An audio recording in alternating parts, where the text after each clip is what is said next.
Sanggar Cerita mempersembahkan Sabda Pandita Ratu.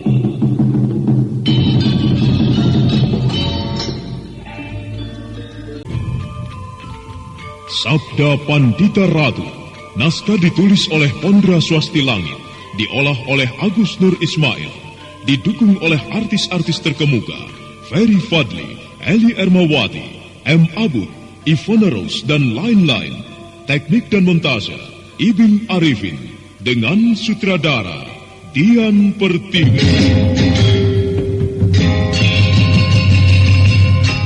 Sabda Pandita Ratu kali ini mengetengahkan episode yang ketiga dengan judul Purnama Kambang Ayun.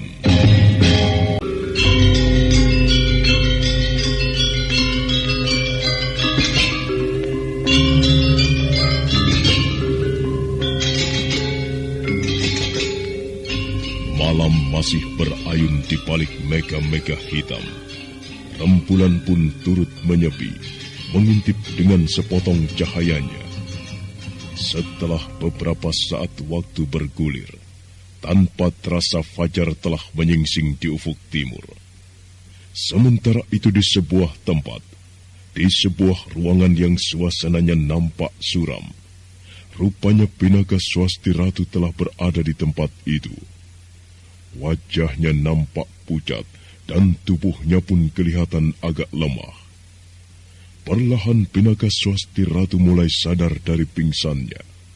Seperti terasa berat kelopak matanya terbuka. Namun belum sempat dia menyadari suasana di sekitarnya, Pinaka Swasti Ratu kembali memejamkan matanya karena tersiram cahaya.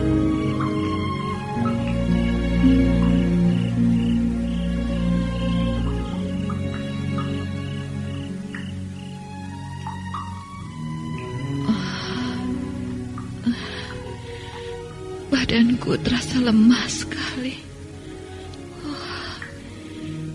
Berada di mana aku sekarang? Cahaya apa yang menyilaukan mataku itu? Cahaya lampu sentir. Tapi kenapa cahaya itu seolah-olah menyilaukan mataku?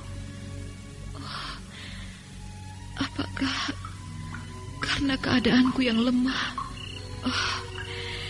sehingga cahaya yang tak seberapa itu membuat mataku sedikit terganggu? Kenapa tubuhku terasa lemah sekali?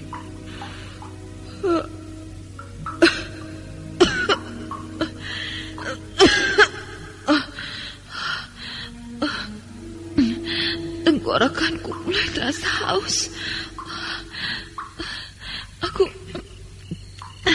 Aku haus sekali. Siapakah orang itu? Rupanya di tempat ini ada orang lain selain aku. Tempat apakah ini sebenarnya? Tenggorokanku kering sekali. Kau sudah siuman, Dek. Siapakah kau, Nek? Tolonglah aku, Nek. Aku haus. Iya. Tenggorokanku terasa kering sekali. Tenanglah. Nah, ini, minumlah.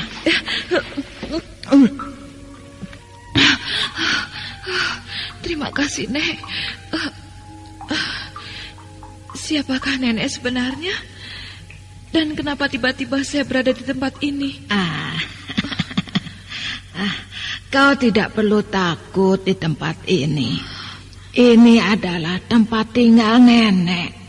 Semalam nenek menemukan kau dalam keadaan tidak sadar di tepian sungai Brantas. Nenek pikir waktu itu kau sudah tewas. Ternyata belum. Ya, kemudian nenek bawa saja kemari. Kalau begitu, saya telah menyusahkan nenek. Entah apa jadinya. Seandainya saya tidak dibawa kemari, Nek. Sudahlah, jangan berpikir yang lain-lain dulu. Tenangkan saja pikiranmu. Oh iya, nama nenek Nyai Salindri. Namamu sendiri siapa, Nduk? Nama saya Pinaka Swasti Ratu, Nek. Pinaka Swasti Ratu. Iya. Oh alah, indah sekali kedengarannya namamu itu. Ya, sesuai dengan kecantikan orangnya. Lalu, apa sebenarnya yang membuatmu sampai berada di tepian Sungai Berantas itu, Nduk? Loh, kenapa menangis? Apakah waktu itu kau ingin bunuh diri sehingga kau berada di Sungai Berantas? Semula keinginan seperti itu memang terlintas dalam benak saya, Nek. Tetapi saya tidak jadi melakukannya. Namun entah bagaimana saya tidak tahu. Tiba-tiba saya terjerembab di sungai itu. Kemudian saya tidak sadarkan diri, Nek. Oh, iya. Lalu, apa sebenarnya yang menyebabkan kau mempunyai keinginan seperti itu? Apakah kau mempunyai masalah berat yang sukar kau selesaikan? Iya, Nek. Saya sendiri tidak mengerti apa yang harus saya lakukan. Saya benar-benar terpojok dengan masalah yang sedang saya hadapi ini.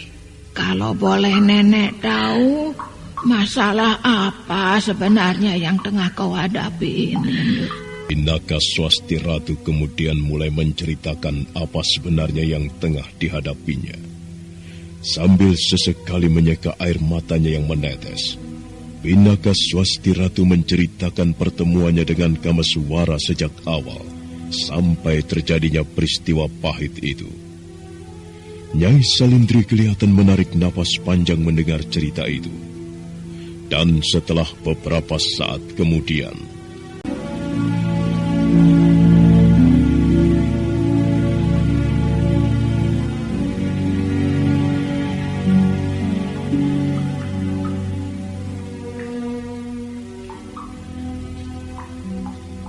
demikianlah masalah yang tengah saya hadapi itu, Nek.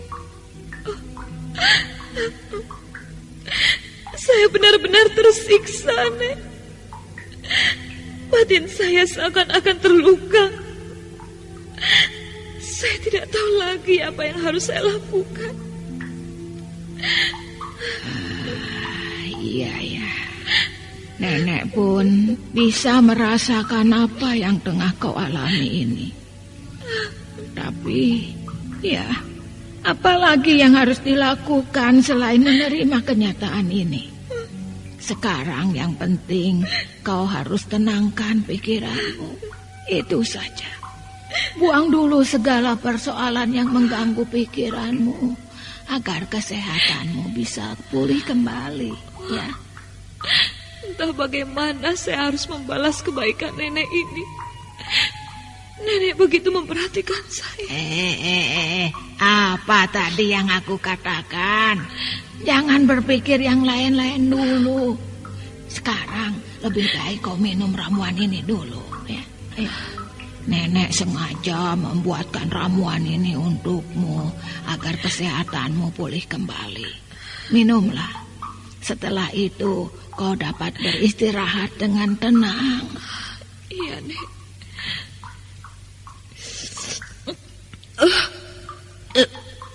Pahit sekali rasanya ramuan ini, Nek. Tidak apa-apa. Pahit sedikit kok. Sekarang minumlah air gula aren ini untuk penawar pahitnya. Iya, Nek.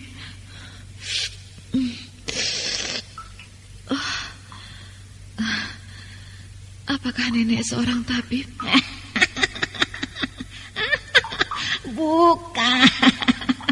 Nenek bukan seorang tabib. Nenek hanya seorang perempuan tua biasa yang tidak mempunyai kepandaian apa-apa.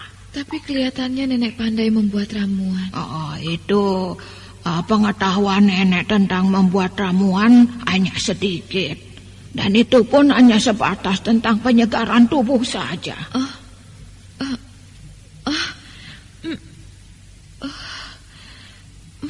mulai terasa ngantuk. Apakah ramuan ini mulai bekerja, Nek? Iya. Lebih baik sekarang kau tidurlah yang tenang ya. Kau perlu istirahat panjang. Kau tidak perlu khawatir dengan ramuan yang kau minum tadi.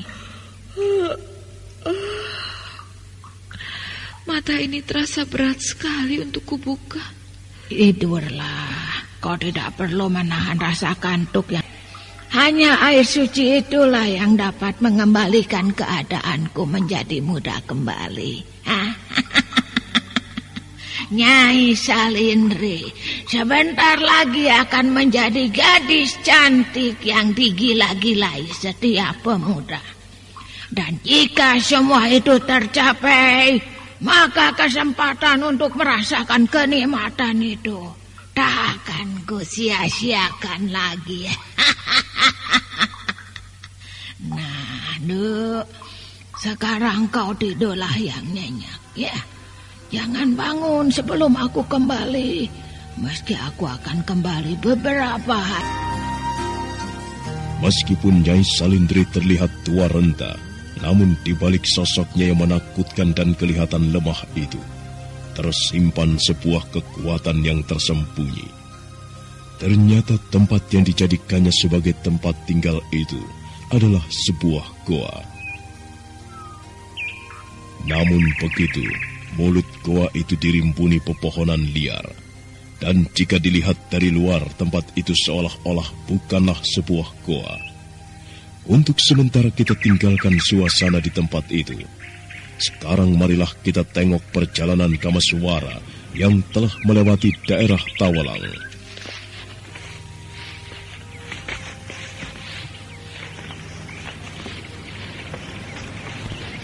Oh, aku mendengar gemuruh air terjun. Apakah gemuruh air terjun itu adalah air terjun Kambang Ayu? Sebaiknya aku cari saja dari mana datangnya gemuruh air terjun itu.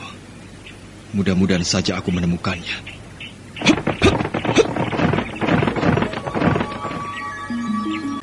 Padahal aku sudah mencari ke sana kemari. Dan aku merasakan bahwa air terjun itu berada tidak jauh dari tempat tadi. Tapi, aneh, aku tidak menemukannya. Aku jadi semakin penasaran. Baiklah, aku akan mencari di sebelah sana. Kembali Kamaswara melompat untuk mencari dari mana datangnya suara gemuruh air terjun itu. Setelah melompat menapaki batang-batang pohon, sambil menatap ke sana kemari, sekarang Kamaswara mendarat dengan ringan di sebuah tempat yang ditumbuhi semak belukar. Tetapi setelah dia berada di tempat itu, bukan main terkejutnya Kamaswara.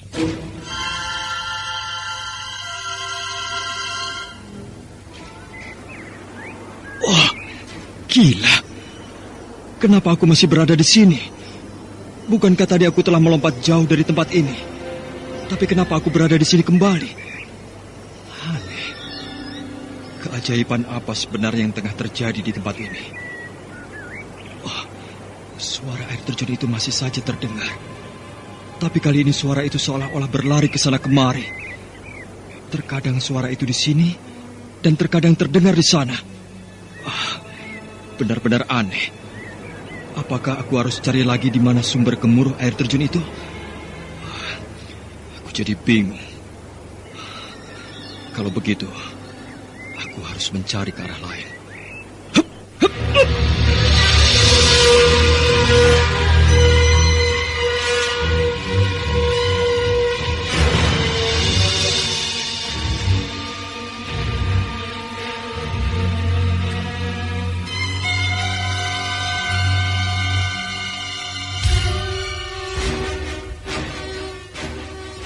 Dengan rasa penasaran yang dalam, Kamaswara kembali mencari dari mana sumber suara gemuruh air terjun itu berasal. Sementara di tempat lain yang ternyata tak jauh dari tempat Kamaswara tadi, nampak hal serupa dialami oleh Hesti Rajasa dan Paraji Gading. Keduanya kelihatan kebingungan dengan apa yang tengah mereka alami.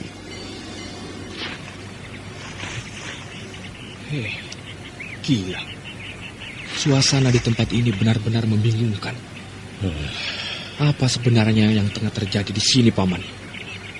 Suasana di sekitar tempat ini seolah-olah terasa tidak wajar. Iya, beginilah keadaan di sekitar sini.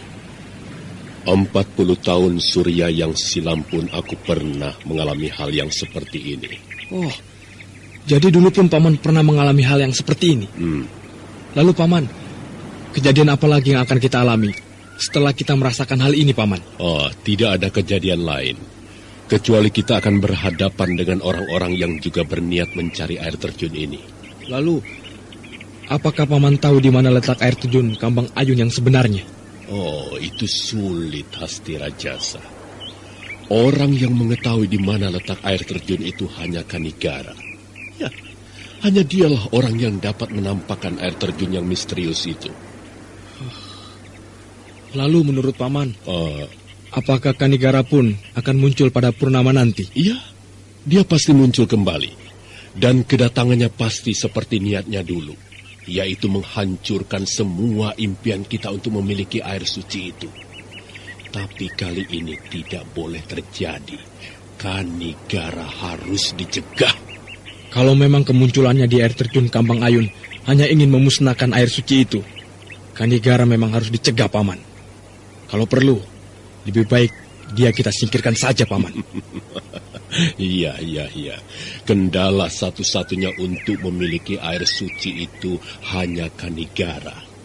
Tetapi ya, dia jugalah yang sanggup menampakkan air terjun itu. Lalu bagaimana sekarang, Paman? Kelihatannya sulit sekali kita mencari di mana letak air terjun itu. Sementara suara air terjun itu hanya bergemuruh seperti terbawa angin. Iya. Sebaiknya kita cari di arah lain. Mudah-mudahan saja suasananya tidak seperti di sini. Ayo.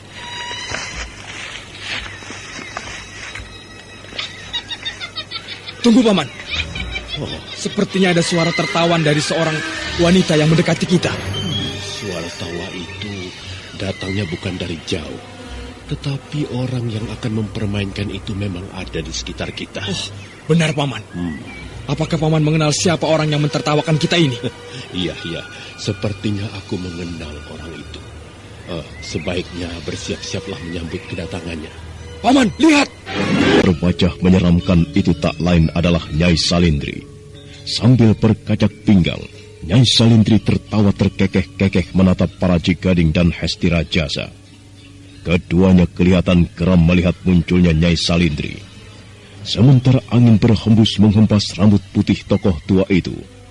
Sambil menghentak-hentakan tongkatnya ke tanah, Nyai Salindri tersenyum menyeringai.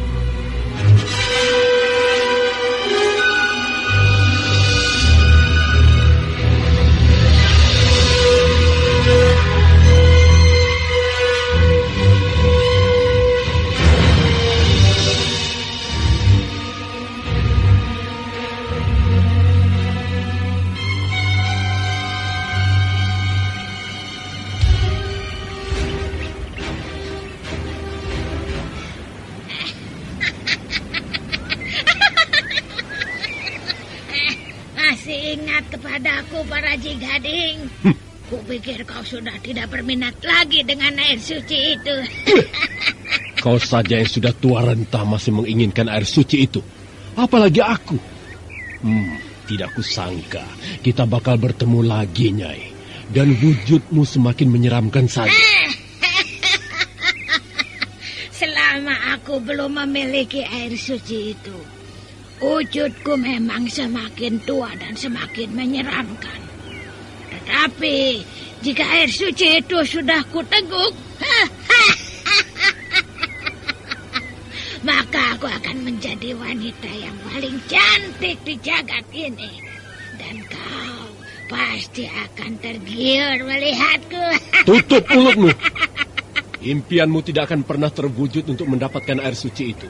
Dan sebaiknya kau menyingkir dari tempat ini, Nyai. Paman, siapa sebenarnya orang ini?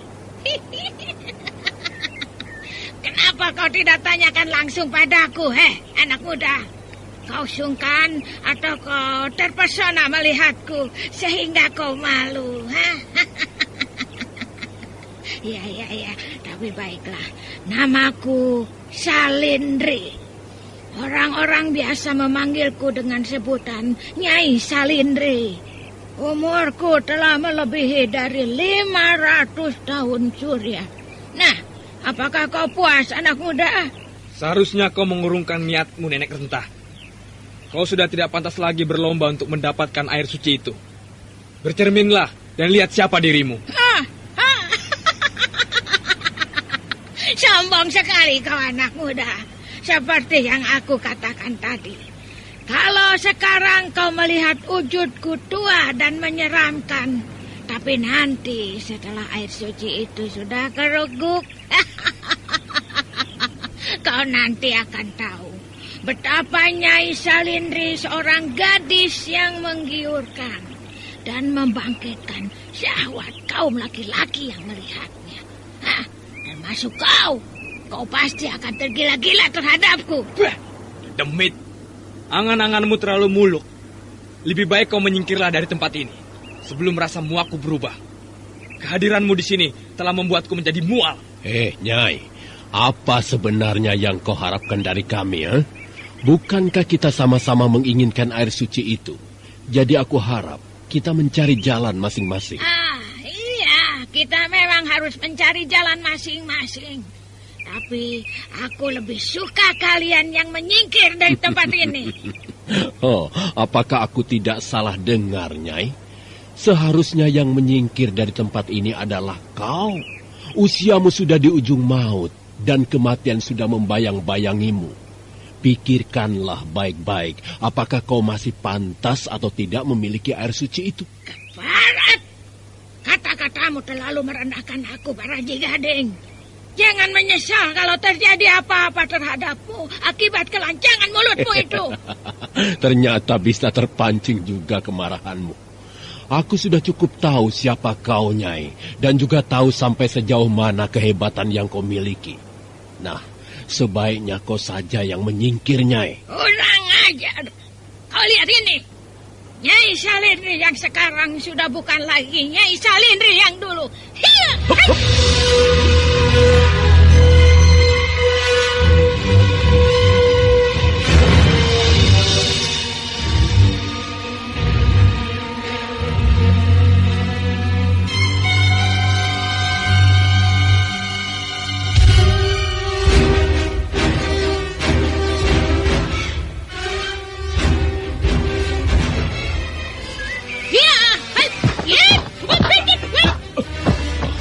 Berhati-hatilah Rajasa. Wanita tua ini tidak boleh dianggap remeh. Dia mempunyai kepandaian yang cukup tinggi. Paman, apa yang akan dilakukannya? Entahlah, sebaiknya kau berhati-hati saja Rajasa. Ingat, pusatkan pikiranmu. Jangan sampai kau terpengaruh dengan apa yang dilakukannya. Iya, Paman. Lihat, Paman. Jaga pikiranmu Rajasa. Aku sudah katakan jangan terpengaruh dengan apa yang dilakukannya. Iya.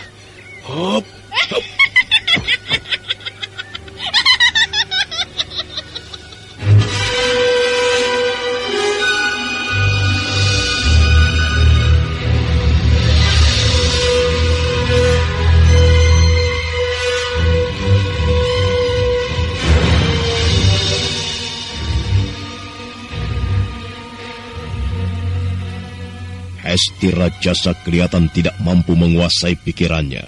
Dia nampak mulai terpengaruh oleh gerakan-gerakan yang dilakukan oleh Nyai Salindri. Sambil memejamkan matanya, Nyai Salindri meliuk-liuk membuat gerakan lembut seperti gerakan penari telanjang. Hesti Rajasa kelihatan semakin tak mampu menguasai pikirannya. Sementara Baraji Gading sendiri bermandikan keringat menghalau pengaruh yang dilakukan Nyai Salindri. Bodoh sekali Hesti Rajasa. Kelihatannya ia mulai terpengaruh dengan gerakan-gerakan nenek tua keparat itu. Rajasa, pusatkan pikiranmu. Kenapa kau harus terpengaruh oleh gerakan-gerakan memuakan seperti itu? Paman, lihat Paman. Paman. Nyai Salindri tiba-tiba saja berubah menjadi seorang wanita yang cantik dan menggiurkan. Sudah, pusatkan pikiranmu, Rajasa, pusatkan. Yang kau lihat itu hanyalah bayangan semu yang mempengaruhi mata dan pikiranmu, Rajasa. Wanita itu tidak lain hanyalah nenek-nenek renta yang menjijikkan. Sudah, sekali lagi pusatkan pikiranmu, Rajasa. Tidak, Paman, tidak.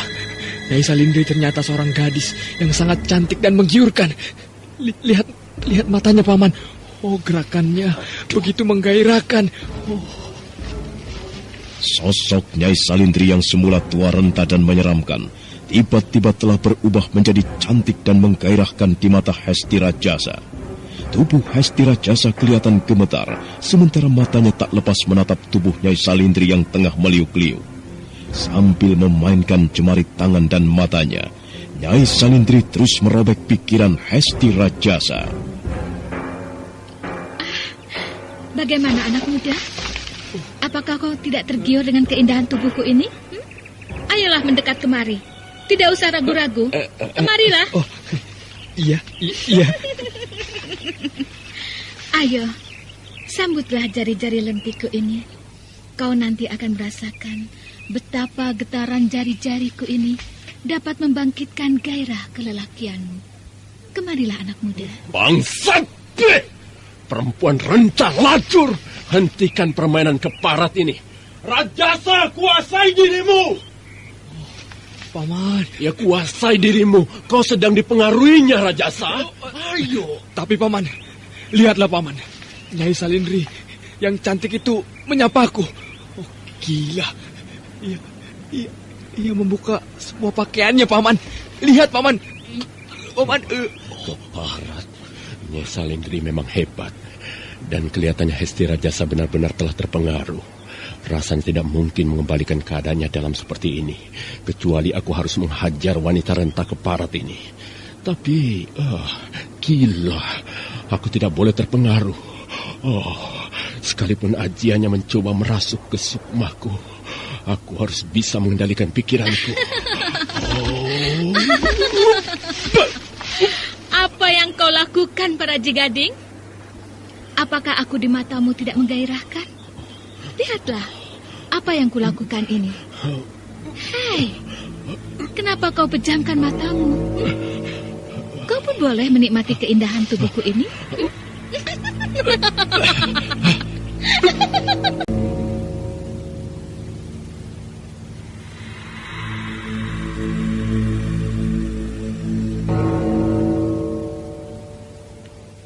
Sekalipun para Jigading memejamkan matanya untuk menghindari pengaruh sihir Nyai Salindri, tapi ternyata pengaruh gaib mulai terasa dalam pikiran para Jigading.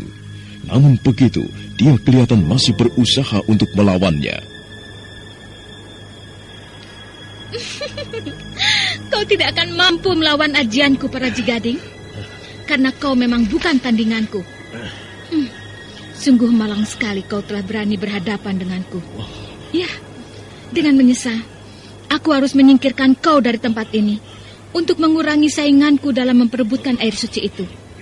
Nah, bersiap-siaplah untuk menerima kematianmu. Hiya!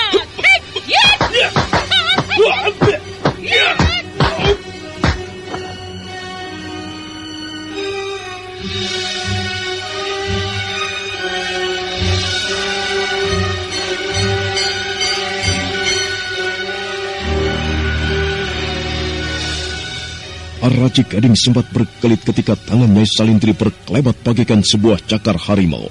Namun rupanya serangan yang dilancarkan Nyai Salindri tidak hanya sampai di situ. Dia kembali menyerang. Tapi kali ini dia menggunakan tongkatnya. Dan benar saja hanya dalam beberapa saat perut para Jigading dapat dirobek dengan tongkatnya.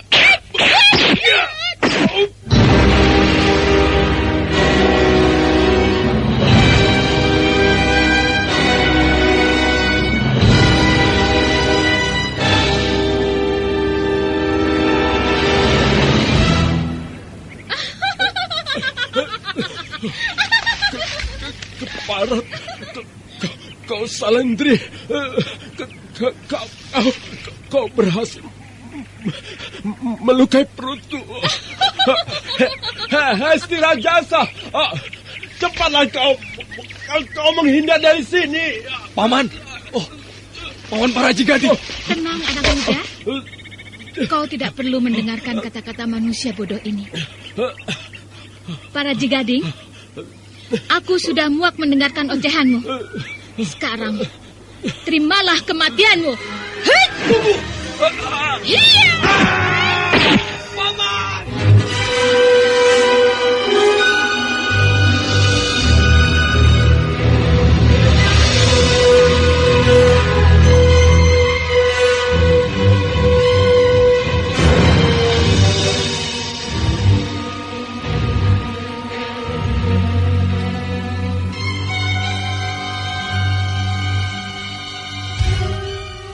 Maut tak dapat dicegah lagi oleh Hesti Rajasa. Tubuh Paraji Gading hanya dalam sekali tikam saja, tidak berkutik lagi. Dengan penuh kepuasan, Nyai Salindri menarik tongkatnya yang masih membenam di dalam dada Paraji Gading. Sementara Hesti Rajasa tak bisa berbuat apa-apa, kecuali menatap kematian pamannya dengan tatapan kosong. Sudahlah, tidak perlu kau pikirkan laki-laki bodoh ini. Bukankah lebih baik kita bersenang-senang sampai puas? Ayolah, selagi aku masih berbaik hati padamu, kau tidak perlu takut atau ragu. Kau? Ya, Kau? ayo. Dekaplah tubuhku ini. Kita terbang ke alam yang sangat jauh dan indah. Apakah aku kurang menggairahkan? Tidak.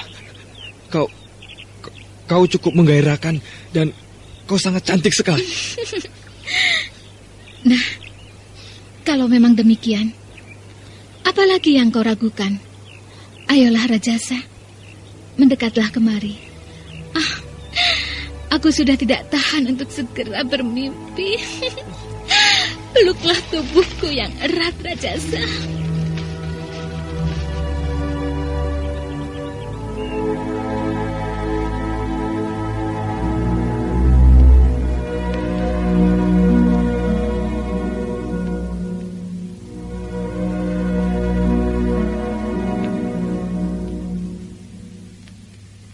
Hesti Rajasa benar-benar tak dapat mengendalikan pikirannya.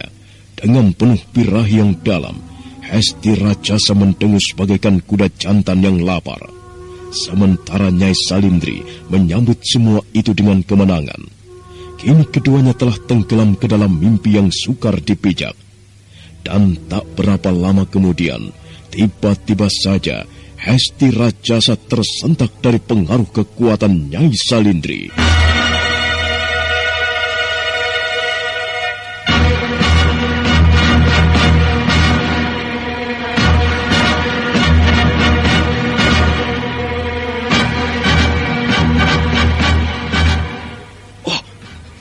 Gila. Apa yang telah aku lakukan? Keparat! Nenek tua jahanam. Apa yang telah kau lakukan terhadap diriku? Keparat kau! Tidak perlu marah dan berteriak-teriak begitu. Seharusnya kau berterima kasih padaku. Karena aku telah membuat kau merasakan kenikmatan yang luar biasa. Biadab! Aku tidak sudi atas perbuatanmu ini. Lucu. Yang tidak sudi seharusnya aku. Karena kau dengan tega telah menyentuh boy gue. Tapi kau memang hebat anak muda. Seranganmu seperti kuda jantan yang liar. Aku suka pada permainanmu tadi. Busuk! Wanita rendah keparat! Kau harus mampus di tanganku. Dan juga bertanggung jawab atas kematian pamanku. Tunggu dulu. Kau pasti tak akan sanggup melawanku. Sebaiknya kau menyingkirlah dari tempat ini, anak muda.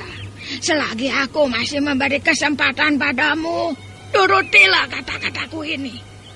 Jangan buang nyawamu dengan percuma di tanganku.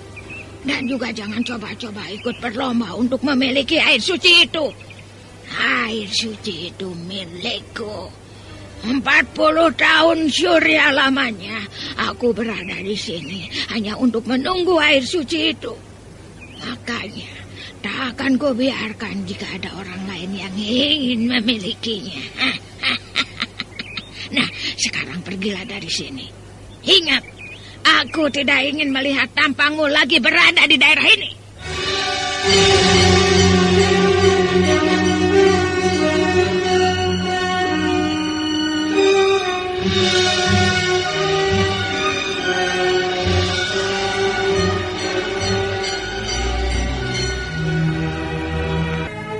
Setelah berkata demikian, Nyai Salindri pun segera melangkah pergi dari tempat itu.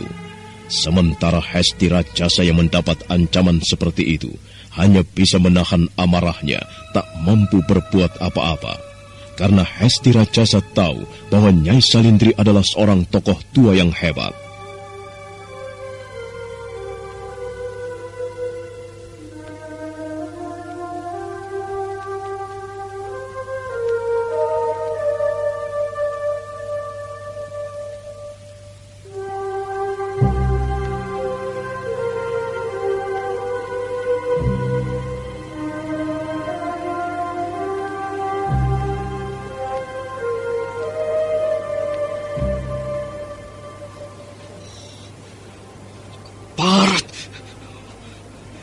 Jagat Dewa Batara, kenapa aku tidak mampu mencegah pengaruh biadab itu?